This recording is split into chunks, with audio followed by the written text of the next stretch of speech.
प्रश्नटे पचारि गोटे कांड एपटिकी पकेले टाणुआ कांड टे छाड़ू आज्ञा शरीर जो असंख्य अंग अच्छी जीव केउ अंगरे बसिले तार पूर्व भाग्यर कर्मर फल को जानी पारे। आज्ञा आमर जो षड़चक्र अच्छे आमर जोड़े ललाट चक्र भगवान निरामय निराकार निरंजन पुरुष जोड़े खेलालीला करुछंती ललाट चक्र रे जेतेबेले जीव जेतेबेले सेठी गतागत करे से तार पूर्व भाग्य दर्शन करि परबा पूर्व भाग्यर अर्जित कर्म मान करि परबा। आपण पचारंतु आज्ञा पंचभूत रे ए शरीर होती आज्ञा निर्माण पृथ्वी आप तेज वायु आकाश एमती पंचभूत आज्ञा निर्माण शरीर टा गढ़ा पंच पुराण कहला कि आमर भागवत को बुझा पंच मन पांच मन 25 प्रकृति मु आज्ञा 3 टी 5 रे कहली पंच पंचभूत जिंदे भागवत पंच पुराण पंच आत्मा सेमिति आउ दुटे दिन सोचे सोचमी मध्य रे 5 रे गुणा एगुडा कहि आज्ञा सब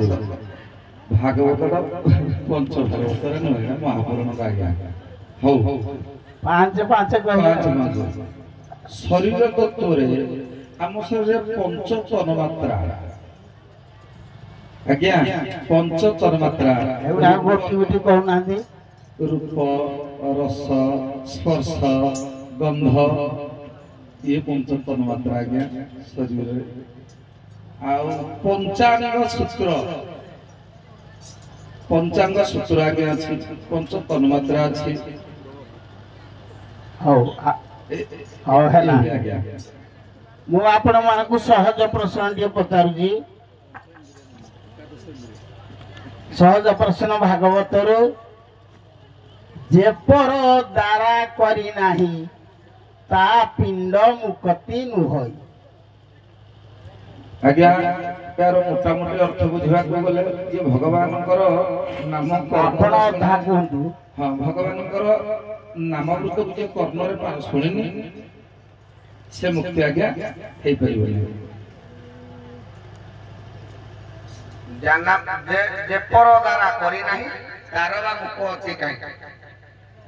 पर कहला गया भगवान नाम एवं संकीर्तन आमे धरो आमकर पर लोक भगवान के भगवान को नामटा काकी हम ना कर्म रे जोटा कि हमर गुरु दउछथि मंत्र दउछथि सेटा भगवान को नाम दउछथि सेही हो जागिया कर्म जे जे पर द्वारा करी नाही भगवान को नाम संकीर्तन जे करे जेमती जे पर द्वारा करी नाही तारबा मुक्ति काई ता तळ पदर सार मन करूनी आगडा जानाम मुक्ति से कृपा करे पर द्वारा हला जे पर द्वारा करे नाही तारबा मुक्ति काई कहले किछि किछि हाथ हाथ पॉइंट पाइबे पूरा जगह को पहुंचलेनी बढ़िया आला सुनला